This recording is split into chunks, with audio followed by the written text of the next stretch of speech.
Mark Carney, the former governor of the Bank of England, had returned to his native Canada. He sought a new challenge. He found it in the country's highest office.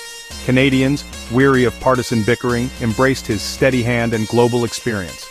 They handed him a resounding victory in the April 2025 federal election. Carney's win sent a clear message. Canada sought a leader who could navigate the turbulent waters of global politics and economics. A leader who could stand up for Canadian interests on the world stage.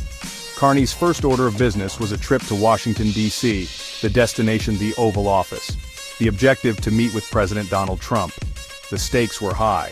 The relationship between the two North American neighbors had been strained in recent years. Tariffs and trade disputes cast a long shadow over the world's longest undefended border. Carney knew he had his work cut out for him. The Oval Office has borne witness to countless historic moments. On May 6, 2025, it hosted another. Mark Carney, in his first official visit as Prime Minister, sat across from President Trump. The two leaders, a study in contrasts, exchanged pleasantries. Trump, the veteran showman, exuded his trademark bravado. Carney, the economist and central banker, projected an air of quiet confidence. The mood was cordial, even optimistic. Beneath the surface, however, lay a current of tension. The conversation quickly turned to the issues that had come to define the U.S.-Canada relationship: trade, tariffs, and the ever-looming shadow of American dominance. Carney, ever the diplomat, emphasized the deep ties between the two nations. He spoke of shared values and a common history. Trump, never one to shy away from a deal, focused on the bottom line. He stressed the need for fairness and reciprocity in trade. The stage was set for a clash of ideologies. President Trump, a self-proclaimed master of the art of the deal, had long viewed trade through a particular lens. To him, it was a zero-sum game. For America to win, others had to lose. His presidency had been marked by a series of trade disputes with allies and adversaries alike. Canada, despite its close ties to the United States, had not been spared. Trump's tariffs on Canadian steel and aluminum, imposed in the name of national security, had stung the Canadian economy. Carney, a staunch defender of free trade, countered Trump's arguments. He pointed out that the tariffs had hurt American consumers and businesses as well. He argued that the integrated nature of the North American economy meant that damage to one part inevitably harmed the whole. Carney's message was clear. Cooperation, not confrontation, was the path to prosperity. The conversation took an unexpected turn when President Trump, in a moment of characteristic unpredictability, floated an idea. Why not, he suggested, consider having Canada become the 51st state? The United States, he argued, would benefit from Canada's vast natural resources. Canada, in turn, would enjoy the full protection of the American military and economic might. The suggestion, delivered with a mix of jest and seriousness, hung in the air. Carney, caught off guard by the audacity of the proposal, responded with a wry smile. As you know from real estate, he quipped, there are some places that are not for sale. The opportunity is in the partnership. Trump, never one to back down from a challenge, simply chuckled and replied, never say never. Section 5. The price of protectionism. The exchange over Canada's potential annexation, though delivered in a lighthearted manner, underscored a fundamental tension in the U.S.-Canada relationship.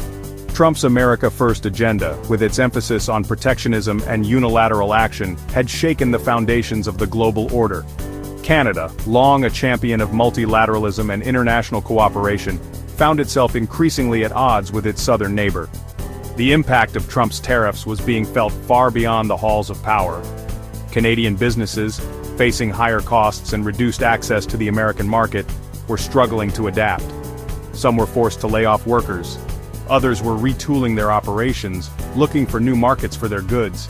The Canadian economy, though resilient, was feeling the strain. Section 6. The unsettled future of USMCA. The North American Free Trade Agreement, once a symbol of continental integration, had been renegotiated and rebranded as the United States-Mexico-Canada Agreement, or USMCA, under the Trump administration. The new agreement, while preserving some elements of its predecessor, had introduced new complexities and uncertainties. Carney, in his discussions with Trump, stressed the need to revisit certain aspects of the USMCA. Carney's concerns were shared by many Canadian businesses and labor groups. They argued that the USMCA, in its current form, did not adequately address issues such as labor standards, environmental protection, and dispute resolution. They called for a more balanced and equitable agreement, one that reflected the realities of the 21st century global economy. Section 7. Rumblings in the West.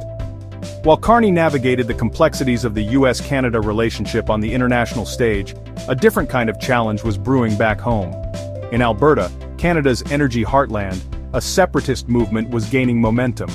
Fueled by frustration with federal policies perceived as hostile to the province's oil and gas industry, the movement's proponents were calling for a referendum on Alberta's independence.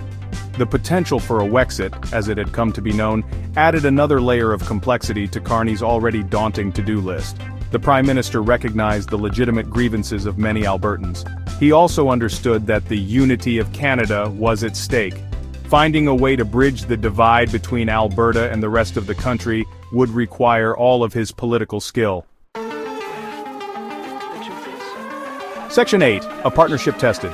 The Oval Office meeting between Carney and Trump, while cordial in tone, exposed the deep divisions that had come to define the US-Canada relationship.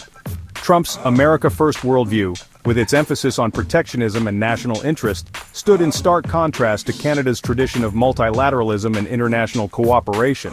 The two leaders, despite their personal rapport, seemed to inhabit different ideological universes. The stakes were high. The United States and Canada, bound by geography, history, and economics, shared a vital partnership. The two countries were each other's largest trading partners. They collaborated closely on issues ranging from defense to environmental protection. A breakdown in the relationship would have profound consequences for both nations and for the world. Section 9. The Road Ahead. As Carney departed the Oval Office that day, the future of the US-Canada relationship remained uncertain. The two leaders had agreed to keep talking, to explore areas of common ground, but the challenges were formidable. Bridging the ideological divide between Trump's America First agenda and Canada's commitment to multilateralism would be no easy feat. The road ahead was fraught with uncertainty. Yet amidst the challenges, there was also hope. The deep ties that bound Canada and the United States, forged over decades of cooperation and shared sacrifice, could not be easily undone. The two countries, despite their differences, remained bound by a common destiny. The task for leaders like Carney and Trump was to find a way to navigate the turbulent waters of the 21st century while preserving the essential elements of a partnership that had brought peace and prosperity to millions.